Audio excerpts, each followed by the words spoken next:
Welcome to 80s TV Ladies with your fabulous hosts, Sharon Johnson and Susan Lambert Adam. Hello, I'm Susan. And I'm Sharon. We are kicking off a new series of episodes looking at a new old show today. This show has been on our list since the beginning of the podcast.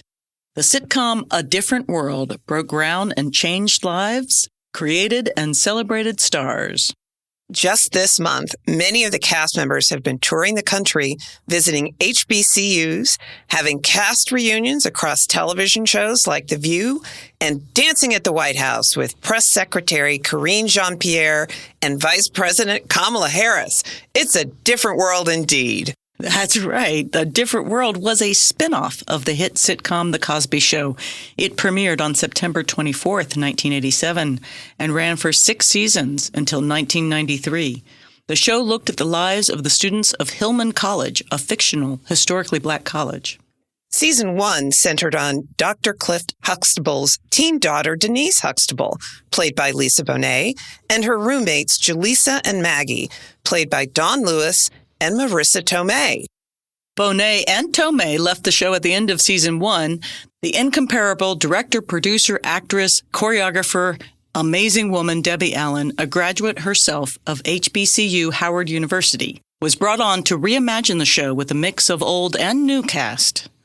Really creating a new focus for the remaining seasons of the Black college experience, staying funny while addressing sensitive topics like race, sexual assault, equal rights, HIV, and AIDS.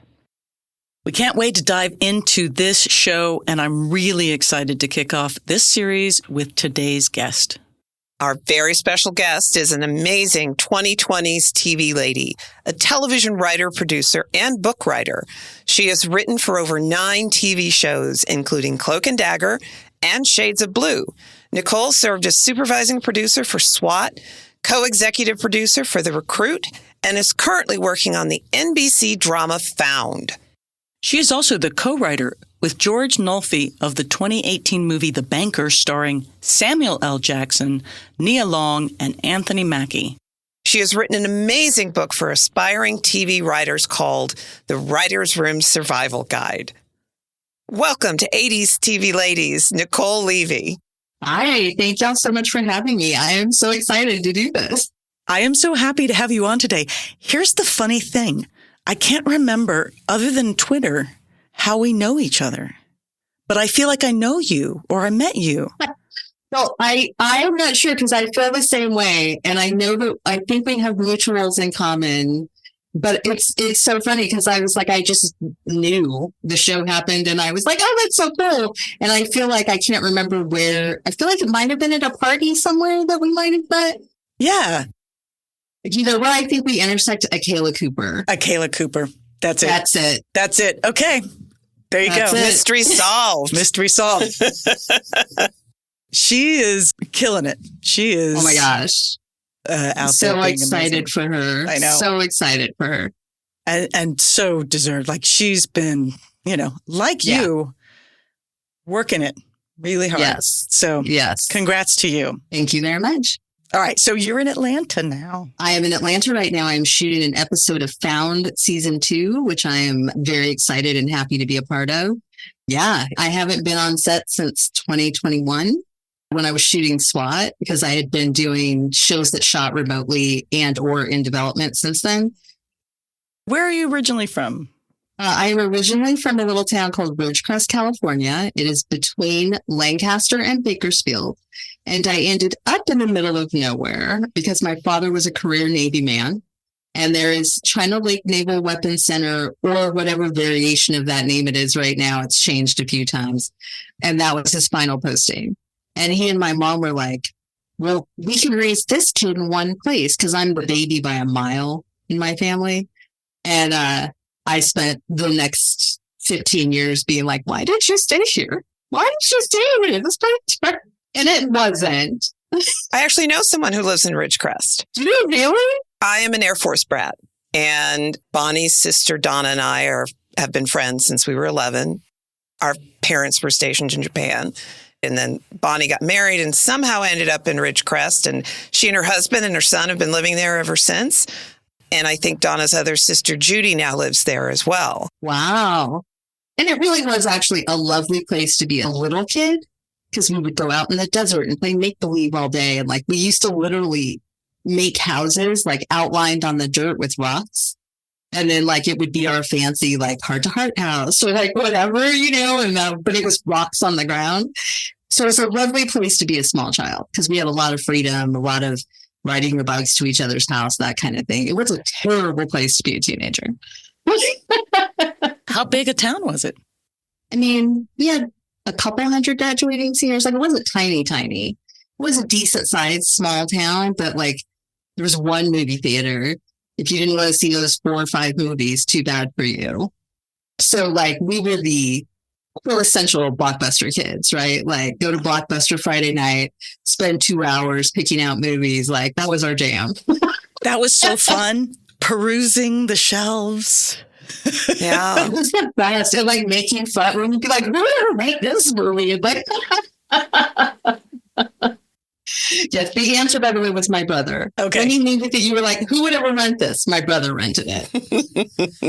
The legend is that they were having a rough time, and my mom was actually packing to leave him when she found out she was pregnant with me. And so they stayed married for another 28 years until my father passed. So I held it all together. You literally saved the marriage. I did. And there were times where I was like, was that the best choice? But they made it. They made a good go of it after a while. People are funny. I mean, look, I think all the time, like, marriage is hard. There's a reason I haven't done it. It looks like hard work. And I'm a person who's like, I kind of just like all my stuff where it is. Like, I'm right there with you. I'm right there with you. I'm like, if somebody went in and like rearranged my kitchen, I would file for divorce that day. Right? It's hard. It looks hard. Like, it's a lot to keep a relationship that healthy. I mean, the friendships are hard enough. Yeah. And I will say, I feel like that's one of the things where 80s television kind of sold us a bill of goods. Because, man, marriage looked pretty easy. Yeah, it did. You could television. Heart to heart, you could be married, millionaires, and have a detective agency and solve crimes. Make it to dinner in Paris. You know, it was all good. Well, even before 80s television, I think if you look at family television, they made it look really easy. Yeah. So I don't think television did a lot of us any favors in that regard. But very true. So I'm going to guess you watched a lot of television growing up. So much television, so much. So the joke in our house was always like, because I watched soaps, I watched primetime, like I was in deep. And so I'd always be like, okay, but Mom, like, can you not pick me up until 3? And can we be home by 7:45 and like whatever? And she would get so mad. She'd be like, are you going to schedule your entire life around the TV show? And so when I got my first job on Ironside, I called her to tell her I had finally gotten a job. And I said to her, so guess what, Mom? I am going to schedule my entire life around a TV show. And she fell out laughing. I love that. And your first show was Ironside? Yeah. The reboot? Yeah. The reboot with Blair Underwood, who is just a delight, an absolute delight. I've been like wishing I could work with him again ever since. So I've got to find a way to make that happen. But I love that for our show, that your first show was working on a reboot of a 60s, 70s show. Which I had seen every episode of, by the way, because my parents were huge Raymond Burr fans. And so on the weekend, because we got LATV in Ridgecrest, so on one of those syndicated 13, 9, 11, one of those channels, there was a block of Perry Mason and Ironside. And I remember being very young, being so confused because Perry Mason would be on first and then Ironside would be on. And I was like, why is he in the wheelchair now? Oh my gosh. I love that. So yes, I had seen every episode of the OG Ironside by the time I did the reboot.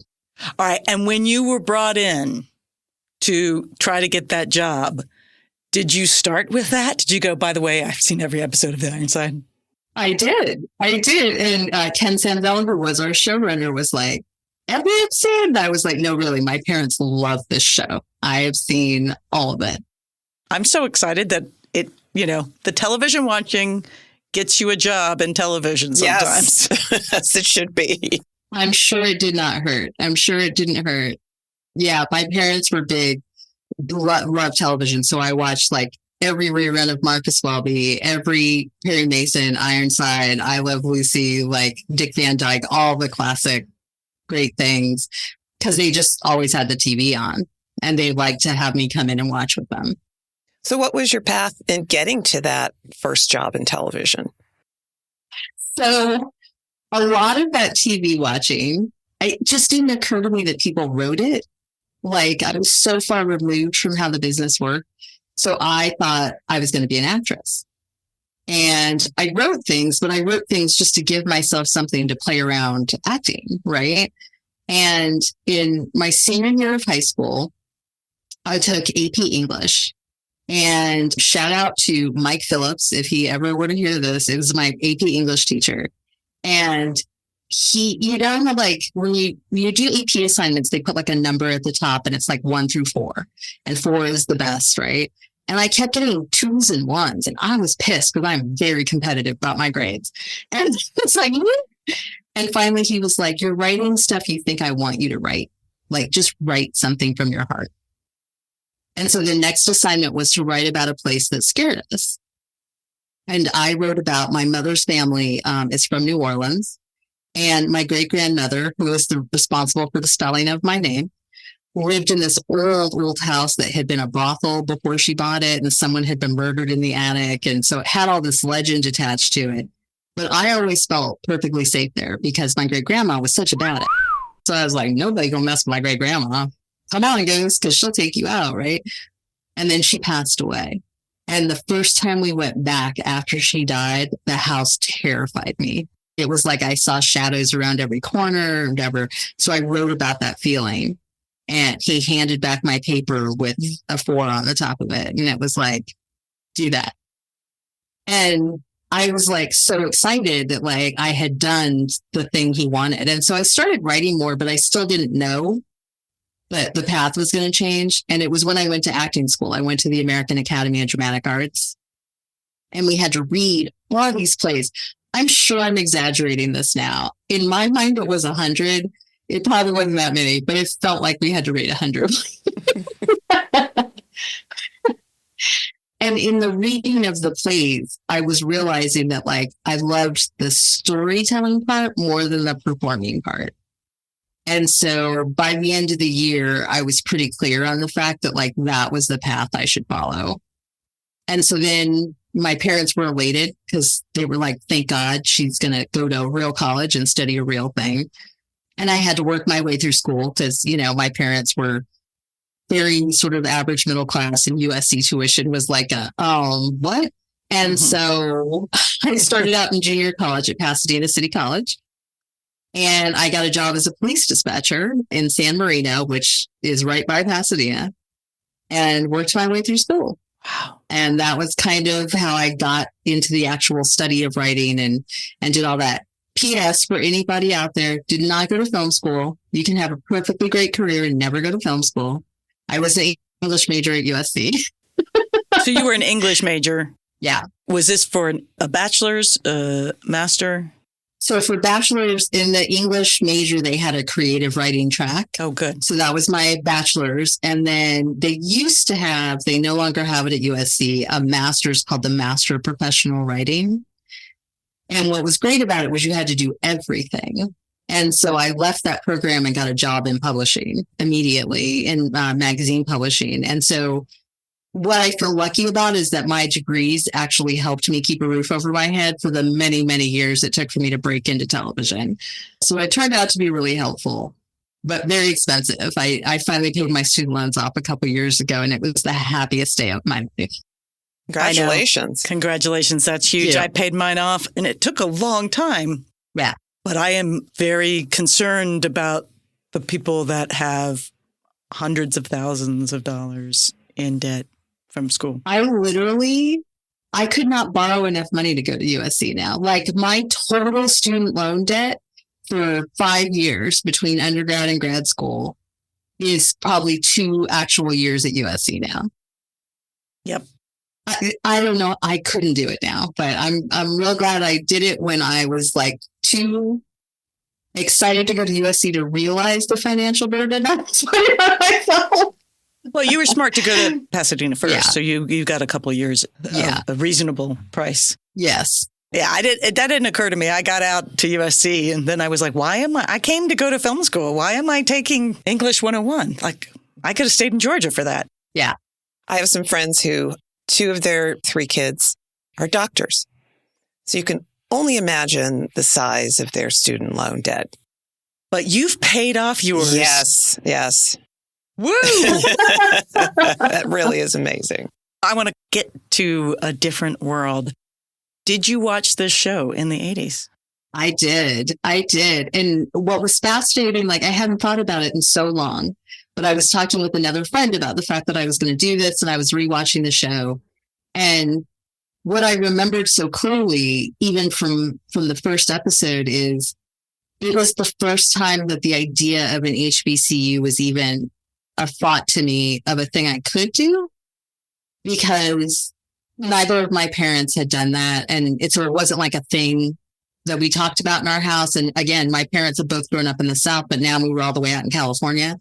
So they were definitely not suggesting anything that meant I was moving back across the country. They were very like, stay in California, stay close to us, or we can keep an eye on you. And I had seen like the contrast because of school days, which made going to an HBCU seem like a terrible idea for me, because the way that the light-skinned girls get treated in that is not great. And so I was like, that might not be a thing. And then when I saw Hillman and A Different World, I was like, wow, that looks great. And it was so fascinating because my parents were like, sweetheart, we just don't know. Like, if you want to look into that, you should, but like, you've never spent time in a predominantly Black environment. Like, I don't know if that's a right choice for you. But that's not a conversation we ever would have had if I hadn't seen the show and come running in and been like, but Hillman looks great. What if I had to go to school like Hillman? And they were like, well, I guess we're having this conversation now. Now, I didn't even know HBCUs existed when I was growing up, maybe partially because, being a military brat, we lived different places. I mean, I was in Japan for junior high and first 2 years of high school. And at that point, it was like, I didn't know what the heck I was doing in terms of trying to pick a college. I had no clue. I think like you, and I'm several years older than you, that Hillman was really kind of my first exposure to HBCUs, as sad as that may seem. Yeah, like I knew Howard existed. Like I knew of Howard. I knew what it was. Another family friend had a son who had gone there or was going there. But like, it still just didn't, it never was like that's a thing I should consider until I saw the show.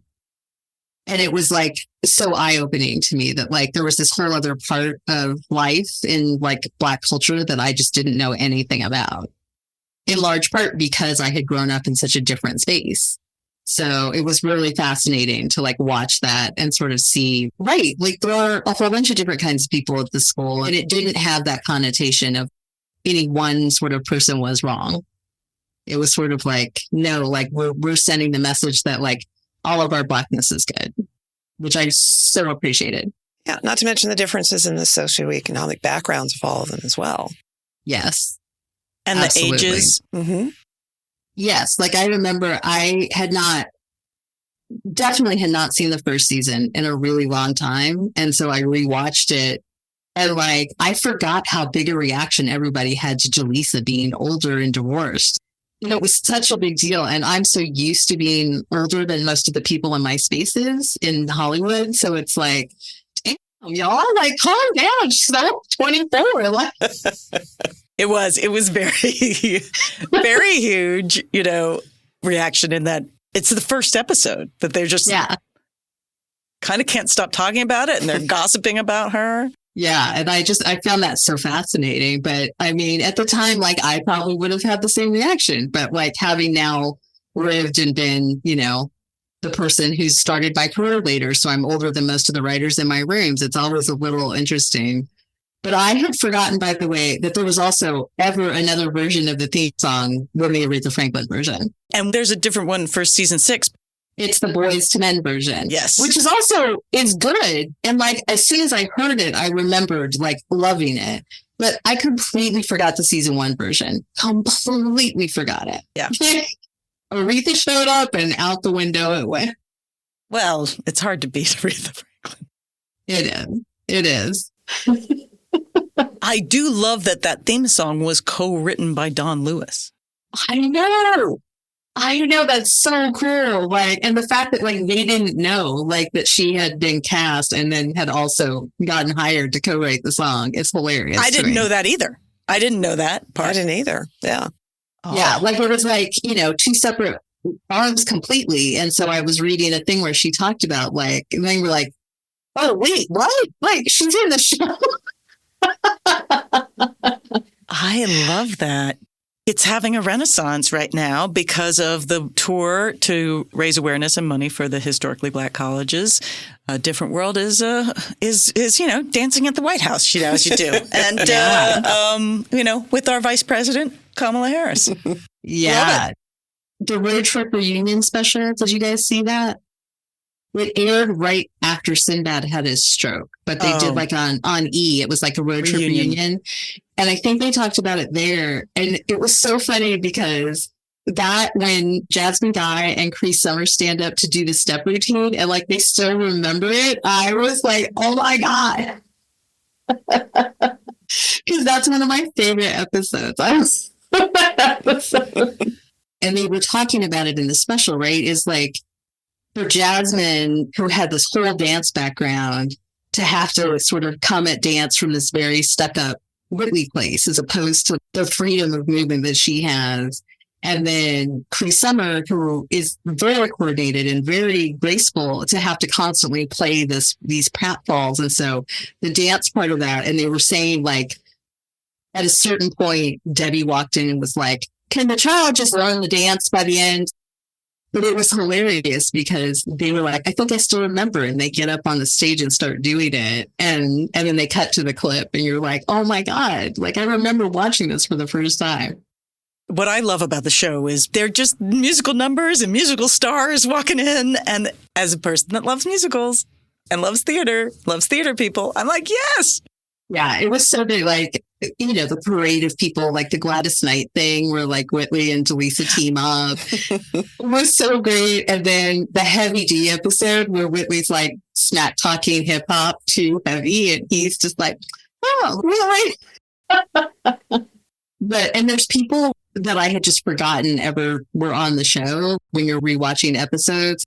Forgot Blair Underwood was on it. Forgot, Halle Berry was ever on it. The parade of people who went through it.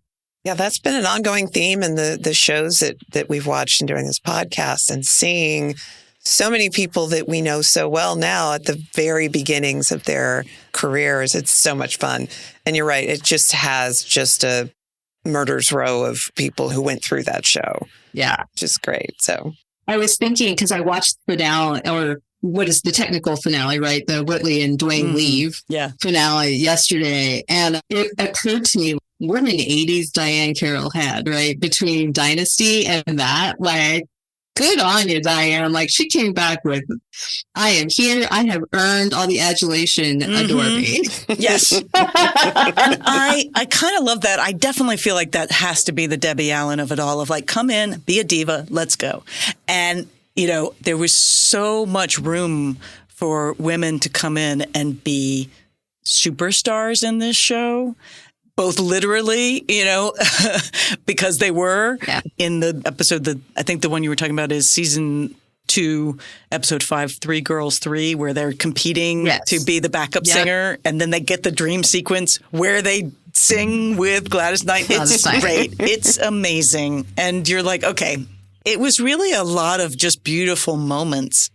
I remember season 1 more than the rest of it because I think I just didn't catch it that often, and of course I watched the spinoff of the Cosby Show. Mm-hmm. But then when I did catch it, it did always feel like, well, there's a huge star. And it must have been why I watched it. Like I must have read the TV guide and went, oh, well, I'm going to tune in for that. The TV guide. Yeah. So it's been a gift as I'm rewatching it to be like these young, amazing, talented people that are just sort of starting, and then these incredibly talented women that are coming in and basically kind of getting their flowers a little bit in being able to kind of do a really great episode where they're performing or they're, being the diva. It's great. Yeah. That's what I'm really appreciating on this rewatch is the cast. Yeah. There's so much joy to like all the episodes, even when they do hard things, like the way that they still find the joy in friendship and the way that people show up for each other and those kind of things, which I think is part of what I loved about it. And like, I like a lot of things in the first season, but I think there was just the energy level went up so much when Debbie came. Yeah. That it grabbed you the second that it started. Like there was just and you're sitting down and you're going to watch like every episode. And it's just however she made that happen. It was magic.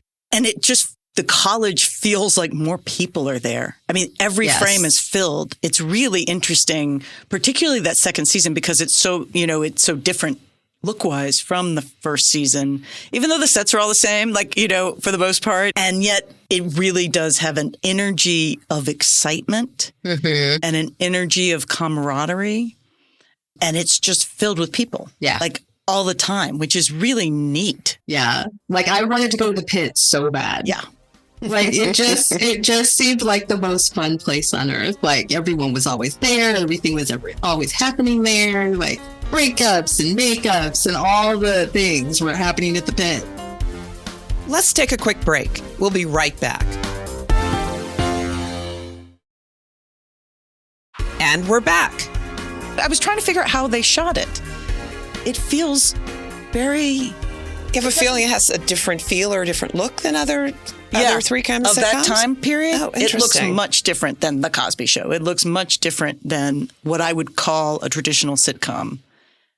Even though there are times it looks like a sitcom, there are times it looks like they picked up a camera and went right in to me.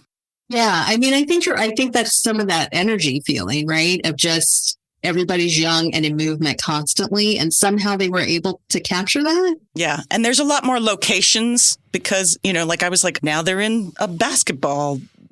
Now they're outside. Like, for a sitcom, it didn't feel constrained. Yeah. The way most 80s sitcoms definitely felt like, oh, this is all being shot on a soundstage, and this is all being shot in these 6 sets they have. Yeah, no, I agree. The scope felt really big. And even when you could tell, they pull the car into the stage or whatever to do stuff, I don't know, you just felt a little bit different. Like the episode where Freddie goes out with the date rape episode. Yeah. And even though that's clearly we pulled the car on a stage and we put some girls or whatever, it still had that feeling of she's all alone out there till Dwayne managed to come in the roof of the car, right? So you still got the feel of that, even though it was shot on a stage, which I just was so, I know at the time I would not have noticed, but now as a TV writer and producer being damn, that was good. Just they built the atmosphere so well for that scene. Yeah. And that's No Means No, season 2, episode 20. And that was what was interesting is, again, it's got some really funny bits and it's a really serious episode. Their special episodes didn't have that special sitcom episode feel. They felt like normal episodes, which also were dealing with really important stuff. I really loved the conversation between the two guys in the basketball scene. That's I think the basketball scene that I was talking about, where Dwayne is discovering information in that scene that starts to make him very uncomfortable. Yes. That his friend is talking about, oh yeah, I basically force women because that's what they want, right? And it's okay. And for the time, were there other conversations that were that complex? Because he liked the guy, right? Yeah. He wasn't a bad guy. He wasn't a bad guy. Yeah. Yeah. I was really impressed with how subtle and conversational that episode in particular was. And also just the joy that she has for that guy when she's in, talking with her friends and she's giddy and you remember that feeling. So it's crushing, right? Like it's crushing. I was really impressed with it in terms of being a sitcom approaching a really important, vital topic that's really hard to talk about and was harder to talk about in the 80s because we didn't have language, Absolutely. And it was very impressive. That scene that you hit on, you're right, because it's that thing of he's not done anything to appear to be a bad guy. So like that uncomfortable moment where you start to realize, oh, are you not a good person? Deal with this information. Like we've all experienced that in our lives for different reasons, but it's just we guys sort of had that moment. And I was so struck by that. And then when Dwayne goes to talk to Walter, and at the end of that scene, when Dwayne says, dudes need to talk about this stuff too. And it was like so progressive for the 80s, right? That like, this isn't just a conversation for women to be having. You all need to be talking about this too. Those of you who know better need to be telling the other men, this is not how you do it. Watching it, I was like, oh my God, this was so brave. It was so unbelievable. I mean, I don't remember this show being called out for being so progressive other than it being said on all levels. And I knew they were happening, but I think it was a little bit just the subtlety of how they're dealing and having these discussions. It was very unsitcom-y. It approaches the Cagney and Lacey level of we're talking about things that don't normally get talked about and in a way that's entertaining and sideways and leaves you with as many questions as answers. Looking back on it, I'm wondering if one of the reasons why the show didn't get the credit it deserved for these kinds of things may have had something to do with the fact that it's a spinoff of The Cosby Show, and that's the big thing in the room. And oh, by the way, there's this other little show over here, however successful it might be. It's, The Cosby Show is kind of sucking all the air out of that room. Of course, if not for The Cosby Show, it wouldn't have existed. But also, maybe if not for The Cosby Show, it might have gotten more notoriety and more kudos for the types of things that they were doing in that respect. Because they did a lot of that kind of thing throughout the course of this show. Absolutely. They did, but they did not get respect for it. I think you're absolutely right. Yeah, and I think you're right, Sharon. I think it was a lot of that idea, right? It was a little like TV nepotism. It was like, well, how hard could they have it? They're spun off of The Cosby Show. And it was like, but they're not The Cosby Show. They're doing a completely different thing. It's not like they just did Cosby Show 2.0. And it was like, it's the same show. It's a completely different thing. And I think for the critics, who are the people who always make those decisions about buzz and no buzz, I think they never kind of let go of the struggles that season one had. And they just couldn't give the credit where credit was due of the work that was done to put the show on its feet in season two, right? All credit to the season one folks, because there's a lot of fun to be had there and there's a lot of interesting moments. But when you watch season one into season two, the change is so huge. And you realize how much work was really done between seasons to make it the show we all remember. And I think that deserves so much credit because that's a really difficult thing to do. The most modern day equivalent I can think of, and again, people who never got the credit for it, Agents of S.H.I.E.L.D., right? Completely different kind of show. But the first season, there was so much it's trying to be case of the week and blah, blah, whatever. And of course, nobody knowing that Marvel's forcing them to tread water for 16 episodes before the whole Winter Soldier thing drops and S.H.I.E.L.D. falls apart, right? The way that show completely pivots and amps up the momentum, becomes this whole huge show on a broadcast budget.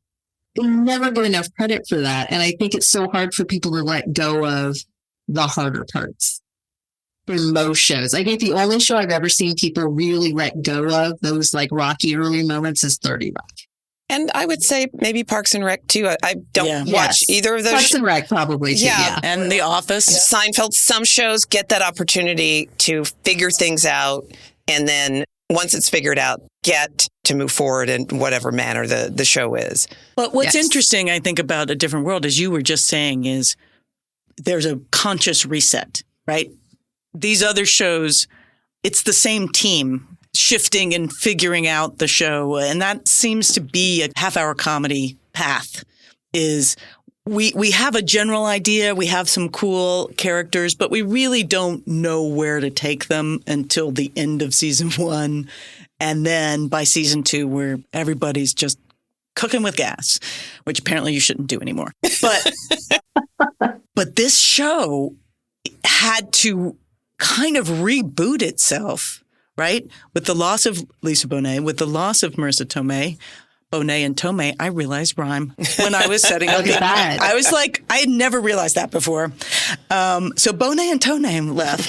And the real desire to lean into the historically Black college world, I think, and really honor it, even more than the being a concept for the show, I think was really smart. And allowing the show to do that. Cosby had broken all that ground, and you can't have the show without the Cosby Show for all sorts of reasons. But then what this show became, you're right, does not get credit because of the shadow of the Cosby Show. And I would argue because it's women running it. I would 100% agree with that. I think that is the historical nature of our business is, it's why I think that it was that TV nepotism of, well, I needed to spin off. So it's not like it's hard. It's like, you're saying that because it's a bunch of women. Like if someone else had run the show, you would have probably been like, oh my God, look at the heroes work they did. Yeah. Rebooting the show and all of those things. And, sort of to our point of bringing in the hard topics and keeping the funny and all of that. Like I hadn't watched If I Should Die Before I Wake in quite a while. And so I watched it.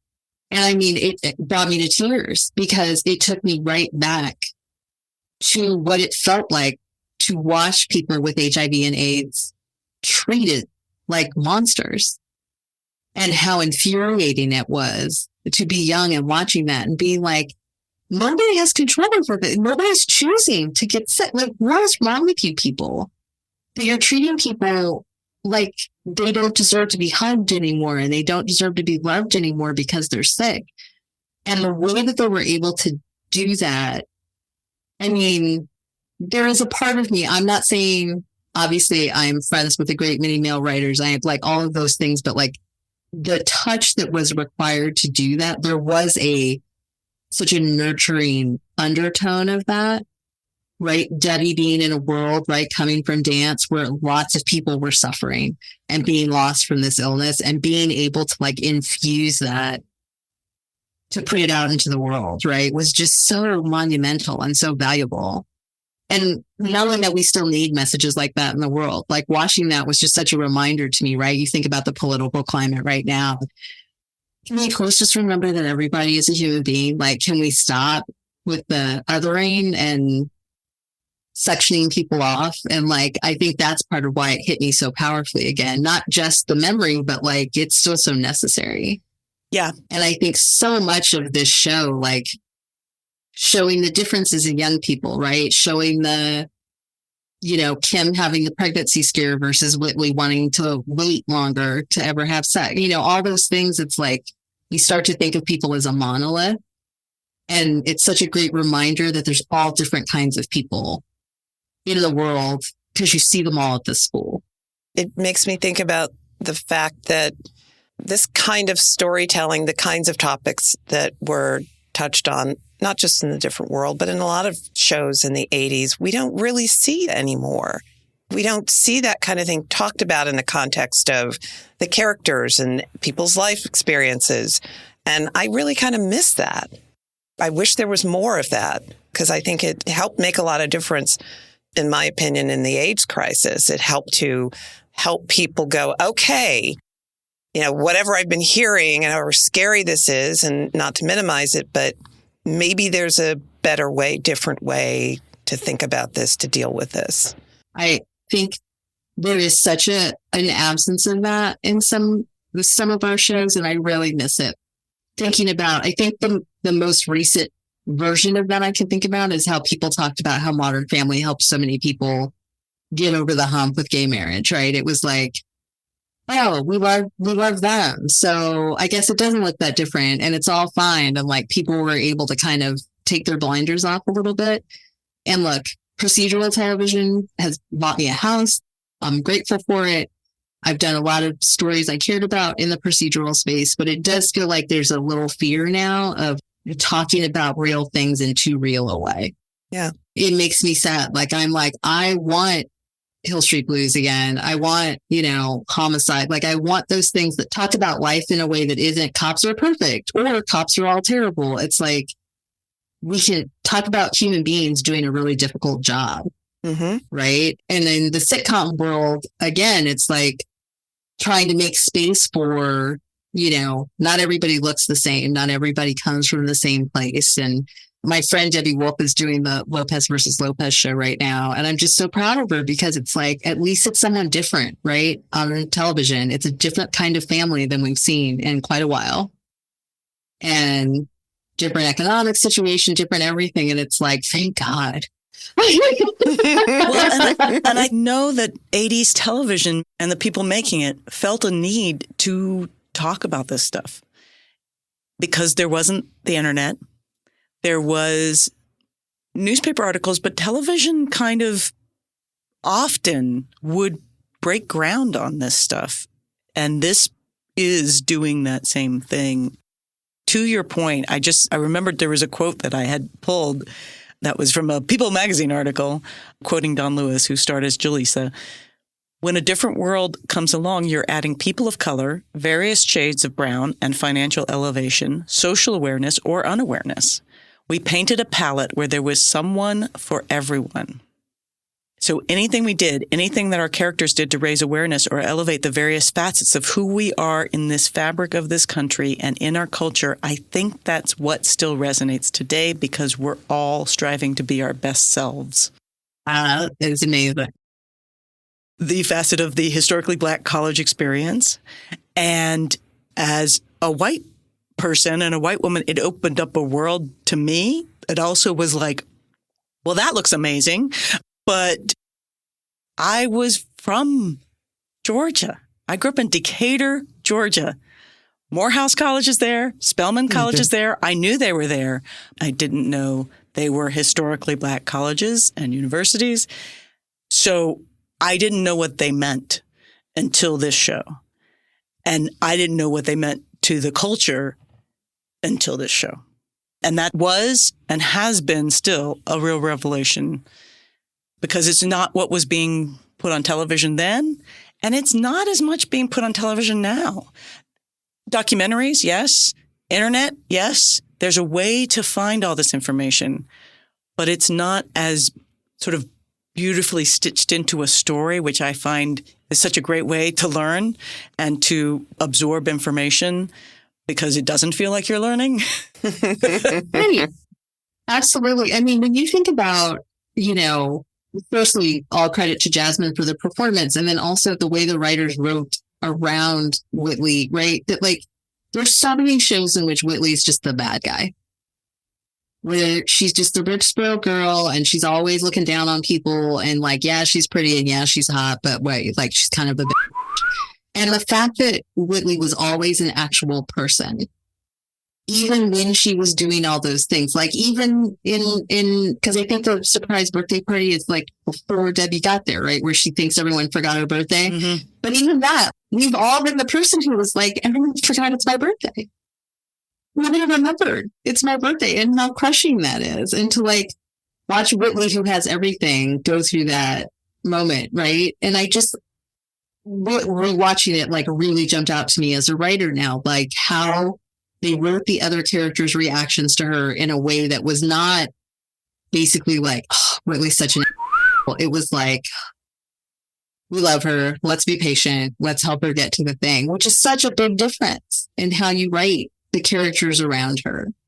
And so that, when Dwayne falls in love with her, you totally believe that because Whitley's always been a good person in her heart. She just had a very narrow worldview and they helped open it up for her. And I just think sometimes watching TV now, like if there was a character like Whitley, I would 100% expect her to be written as like the butt of jokes and not get that level of humanity. And I think that's a little of what I find is missing. Yeah, and I think it's there from season 1. Yeah. Dwayne was written a certain way in season 1. And so when he becomes the man he becomes, it's college. Like it's right where you suddenly realize like, oh, people actually do learn and grow up and make mistakes and correct them and develop their personalities to their full extent, if allowed.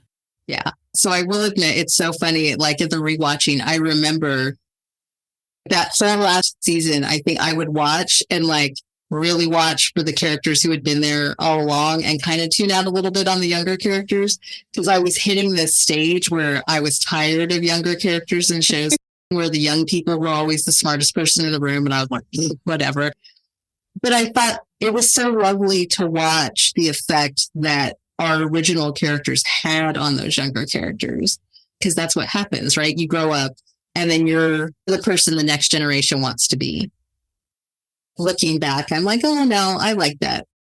There's a huge evolution in this show. That was the other thing that I had forgotten, like how it shifts and adds characters and people and Sinbad. And, you know, like I just sort of had forgotten the richness of the cast. Yeah. You know, and how much the teachers come in. Yes. And it wasn't technically on my list, but somehow I ended up watching it was Radio Free Hillman, because I kind of make a list of what highlights I'm going to hit first. But of course, I was watching it this week and thinking about all the college campus protests that are happening right now and going, God, I mean, I can't believe they did this, right? And yet that's what was happening in the 80s too. Yep. And it's so resonant, right? Like you want young people to be passionate and protesting, and you want them to be able to do that safely. And you want colleges to make room for that. It should be where they're doing it safely. Yeah. And that's hard. And that's what the episode is all about. It's crazy. It's crazy. It was stunning to me to like rewatch it and realize how much of the subject matter is still so relevant. It's like amazing and also makes me a little sad because you're like, oh, really? We haven't pushed past some of this stuff. But I feel that way. I rewatch Hill Street Blues all the time, and I feel that way with Hill Street as well. Like if you could digitize out the giant bricks of portable phones and stuff, it would feel pretty current, honestly, for a lot of the social commentary. But it really, I think that just shows that they really had tapped into something that is pretty universal to being young and then also very specific to being young and Black. They were able to do both those things, which I think is so tricky and hard. Yeah, admittedly, even when I was a kid, for the most part, I was not particularly interested in shows about kids or teenagers. I was always interested in what the grown-ups were doing. But it really has been remarkable rewatching it to see just how remarkable it really is that I just didn't appreciate at the time. That sort of thing has been one of the gifts of doing this podcast and getting to go back and rewatch these shows and to learn to better appreciate what was happening and the women who were behind it, which frankly, I never thought about it. I just figured these things showed up on my TV without really giving a lot of thought as to how that happened. Yeah, no, absolutely. And it's funny you say that, you know, because it was about the teens, it's really unusual to me that I stuck with this show because like I was the girl who Thursday nights at 10 was like, you know, old school TV with the dial between Hill Street and Knots Landing because I couldn't choose because couldn't record it, couldn't do anything, like had to be there. So I was like, oh, it's not an Abby scene. Okay, let me go back. Like I would like go back and forth trying to keep up with both shows. Because I was like, screw you, networks. I am going to know what's happening on both my shows. It's going to I love that. That never occurred to me. I wish it had. Oh my God. The amount of lectures I got about how I was destroying my eyesight because I would just be arms distance and just... Yeah, it never occurred to me either. I don't know why it never occurred to me, but it didn't occur to me. Oh my God. You and Stan Zimmerman was creating networks and developing his own network schedule. You guys were much more proactive. I was just trying to, go through the TV guide and go, I guess I have to do this one. Desperate times, desperate measures. I came up with all kind of creative solutions for things. Like I was a stat girl for the varsity football team, which meant every Friday I was at a football game. But I was also obsessed with Matt Houston, which is ridiculous, but I loved it. And so I got my friend's mom, because they got a VCR, and I convinced my friend's mom to record it for me. So then every Saturday I would go over to their house and watch it so they could record over them. That's fantastic. When I was a kid, we had one TV, as you did. And so we would get into fights, I guess, about what to watch. And my mom finally said, okay, you each pick one show that we will watch no matter what. And everybody gets to pick a show. So I gave it a lot of thought about what everybody else liked, thought about what I liked. And I deliberately picked a show that, even though it may not have been my favorite, I knew nobody else wanted to watch, but I did. And I still got to watch other shows that I like because other people picked them. So you got to do what you got to do to get your TV is basically what I'm saying. Because I was just such a TV junkie, and my parents got tired of listening to me flipping the thing around, so they put a TV in my room. Oh, wow. They were like, we're done. Go to your bedroom. Do what you're going to do. We're done with you. In 9th grade, we had to write a journal, and we had to write in it Mondays, Wednesdays, and Fridays. I was like, I want to talk about my life. So on Mondays, I would talk about what happened in the Friday episode of Matt Houston. And then they would have shown the preview. And then I would have also seen the ad for the next episode of Heart to Heart. So then Wednesday, I would like Monday guess what I thought was going to happen based on the ads. And then Wednesday, I would write about what really happened on Heart to Heart. And then Friday, I would write about what I hoped was going to happen on Matt Houston. And then Monday, I would come in and talk about, oh, well, here's what really happened. And so at the end of the year, my teacher wrote a note at the top of the journal. And she was like, this is literally the most entertaining journal I have ever read. Do you still have that journal? I wish I did. No, Please. My mother put it out. No. I know. But it was probably my earliest not knowing it. But I was kind of writing fanfic, right? Because I was kind of like, here's what I hope happens. And they're like, well, this is what they did, but here's what they should have done instead. Oh my God. That's awesome. You had to be a TV writer from that moment on. I didn't realize it, but clearly it was already trying to come out. I friggin' love that. So what other shows? I mean, History of Blues to me is the greatest show in the history of television. Love that show. And usually when people try to debate me, I'm like, yeah, that show wouldn't exist if Hill Street hadn't existed. So I still win. Because it really did. It changed how dramas got made, and it allowed all those other shows we love to come into existence, right? Huge Wonder Years fan, which again, unusual because it was about kids, but it felt like it was told from such a grown-up perspective. So I think I always still really keyed into it. Heart to Heart, obviously. Well, started pre-'80s, but Dallas. Dallas was my jam. Knots Landing because of that. Dynasty, all the Falcon Crest, all the nighttime soaps. I was there for all of them. See, I was a CBS nighttime soap person. I resented Dynasty for trying to steal Dallas's thunder. So I refused to watch it. And then Cagney and Lacey. My mom got me on Cagney and Lacey, so I loved that you guys talked about it. Scarecrow and Mrs. King. It was my jam. Had to be home to watch it every week.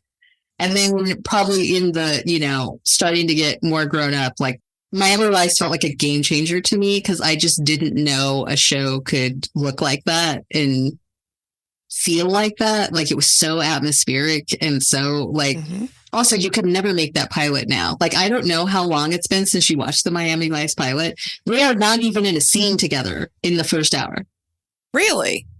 Oh, wow. They don't meet until like the end of the first hour. Basically, like, does he have a different partner or something? Do they have a different partner? Yes. So he starts out with a different partner, and Rico's in town without permission because he's from New York and he's working in K. So like Rico just seems like a guy in the mix of the drug world or whatever. And then it's like, oh no, I'm really a cop from New York. I'm here to find who killed my brother. And then it's like, oh, like that. You can never get away with that now. Move it left.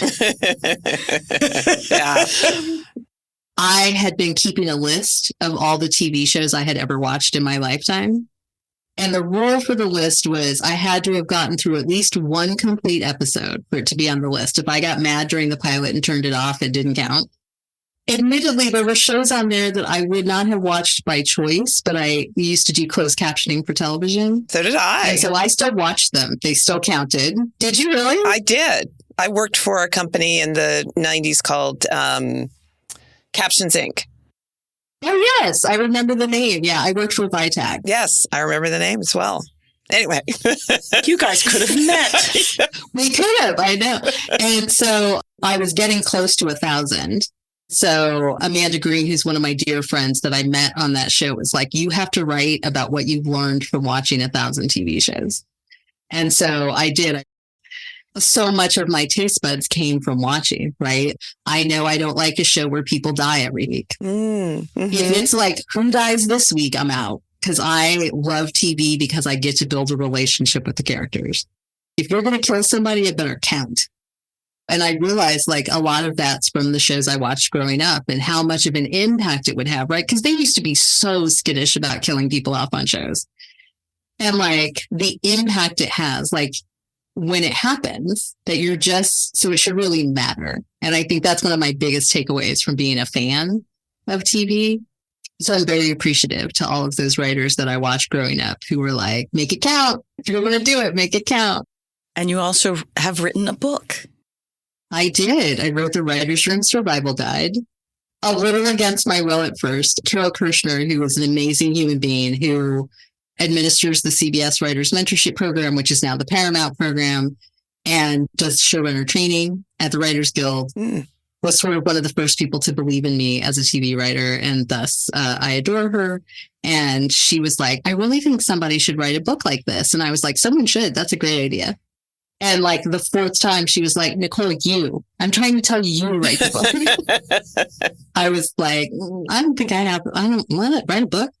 And then I wrote a table of contents and sent it to some friends to be like, what am I missing? And they told me, and I was like, oh yeah, I have a lot to say about that. And suddenly I had an idea for a book. So there you go. Congratulations.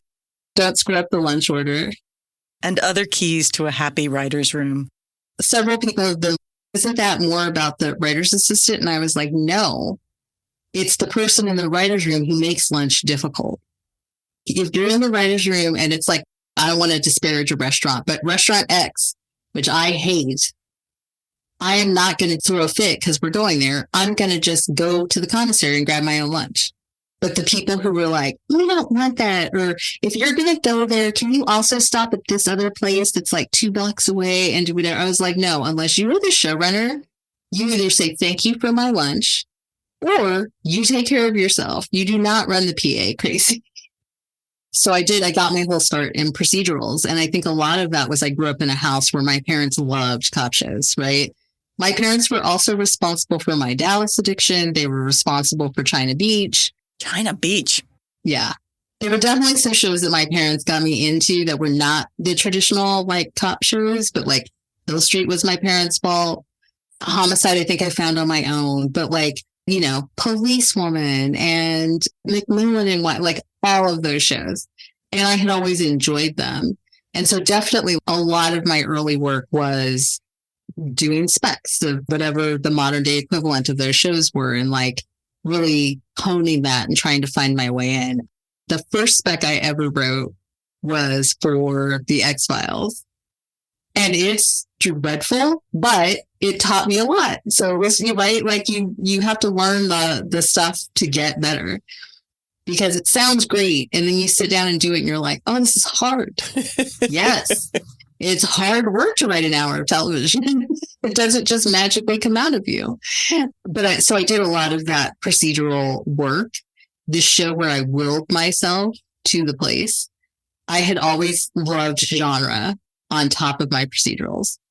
Buck Rogers, OG Battlestar, original Star Trek, Next Generation. Next Generation is my touchstone. I love it. So that world had always fascinated me. And I read comics, right? Never occurred to me in a million years that writing comic book TV shows was going to be a thing. That seemed like I had watched original flavor Wonder Woman. It didn't seem like that was coming back, right? Incredible Hulk, great. Something I watched as a kid, never coming back again. And then here I am in the TV business and Agents of S.H.I.E.L.D. happens. And now suddenly comic book TV shows are a thing. And I don't think it is an exaggeration to say that I just sent everyone I knew, Kayla included, to the Marvel offices to be like, how have you not interviewed Nicole?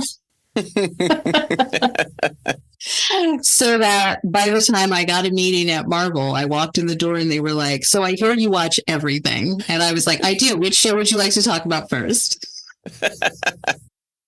And that is how I got my job on Cloak and Dagger. I got off of that, got a meeting with Joe Pikowski, who was like, even though he teased me mercilessly about my Agents of S.H.I.E.L.D. love, hired me anyway.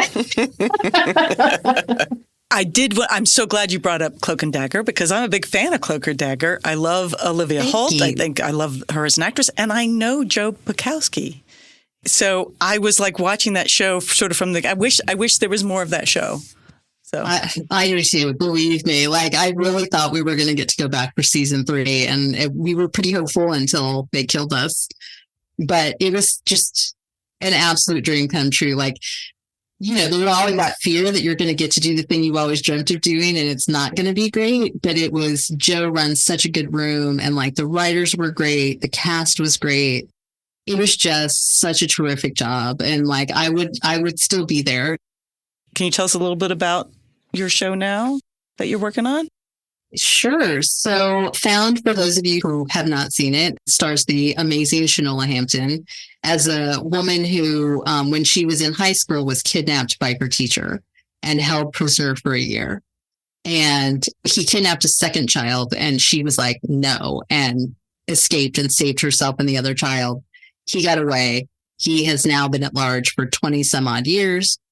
This is not really a spoiler because if you saw the commercials for the show, you definitely got this. Was she now finds people for a living, specifically people who police are less likely to be looking for. So people of color, people from the LGBTQIA, community, people who fall through the cracks. So that's her vocation. She has a whole team of people who help her do that.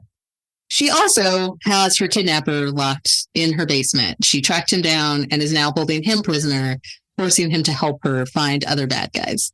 So that's kind of the premise. We left you on a very big cliffhanger. Well, I should say the other writers did because I was not there season 1, but I am now part of season 2. It's so great to me because anyone who follows me on socials knows that I have been reposting stuff from the Black and Missing Foundation for 3 years, I think, since the documentary aired on HBO.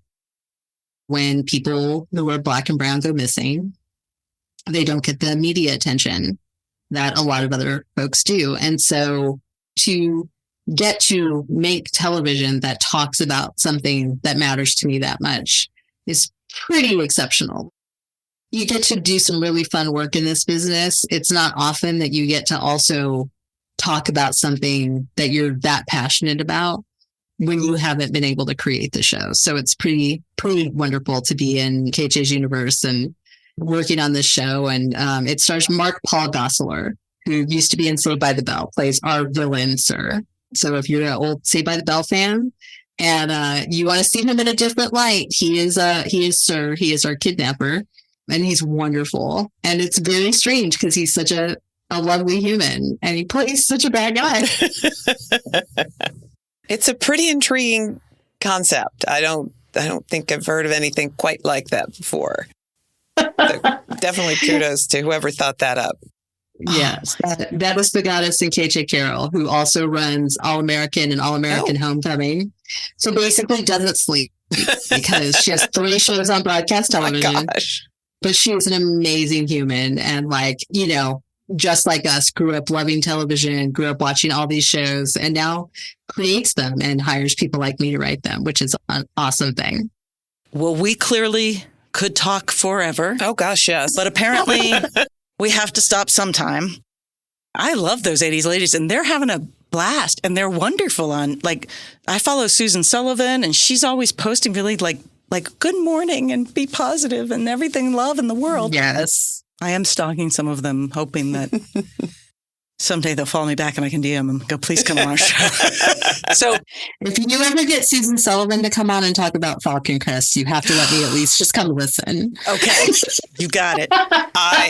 Falcon Crest was one of my shows. I will try to hold it together. It might be my favorite nighttime soap of all time. Like, Dallas for several years was great. Knots Landing for several years was great. Falcon Crest, like, Jemima was just, wow. And her and David Selby together, holy crap. Knots Landing is my favorite, I think, of them, not the least of which because of the incomparable Donna Mills, who played the most amazing villainous, but not villain. I mean, she was somebody who knew what she wanted, went after it, but she wasn't evil. Exactly. She was a three-dimensional person. Yeah, I was always on Abby's side. I was always on Abby Ewing's side. Okay, I'm sensing we need a whole different podcast. Maybe not even just an episode. I think clearly you guys have a lot of opinion. We're going to have you back. So, y'all are so much fun. I do want to run through the numbers. So how many women were on this show behind the scenes? Based on my count on IMDb, 5 out of 22 directors are women. But that's not telling the whole story. The top 3 are all women, including top 1, Debbie Allen, who directed 83 episodes of A Different World, which is stunning. Until Debbie Allen started working on Grey's Anatomy a few years ago, I had no idea she had this whole career behind the camera. I didn't. She does get some flowers. She doesn't get nearly enough. And she certainly didn't get nearly enough on this show from the Emmys. It was nominated 3 times only. I know. I'm so stunned at that. Out of 144 episodes, 6 seasons, nominated 3 times for technical direction, which they didn't even name her in, and 2 guest things. Don't even, because thankfully she does have 20 Emmy nominations and 5 wins, 2 Tonys and a Golden Globe. And she got a star on the Hollywood Walk of Fame in 1991. Yes. Yes. Did you, in the honeymoon episode, that's like a bit. In the honeymoon episode, when she's cleaning her star, it's a bit. It's delightful. Yeah, she's amazing. Nobody has earned a Kennedy Center honor more completely, I don't think. I will also say that of the writers on A Different World, 20 of the 47 listed writers were women. If you think about like 20 women at that, like those years, that's remarkable. Yeah. Outstanding. That was clearly very intentional, because you could find a lot of shows from back then that did not have that level of female involvement. It was very intentional, and I think it was Debbie Allen, and I think it was Susan Fales Hill, who we will be talking to on this show for one of our episodes. Stay tuned. Oh my gosh. Okay. Thank you. Please come back. I would love to come back. Thank you. This was so much fun. So much fun. And really, it would be really hard for you to name an 80s show that you wanted me to talk about that I hadn't at least seen. Okay. So. We are definitely going to take you up on that. We are definitely going to take you up on that. Thank you so much. This was so fun. Thanks, Niceole.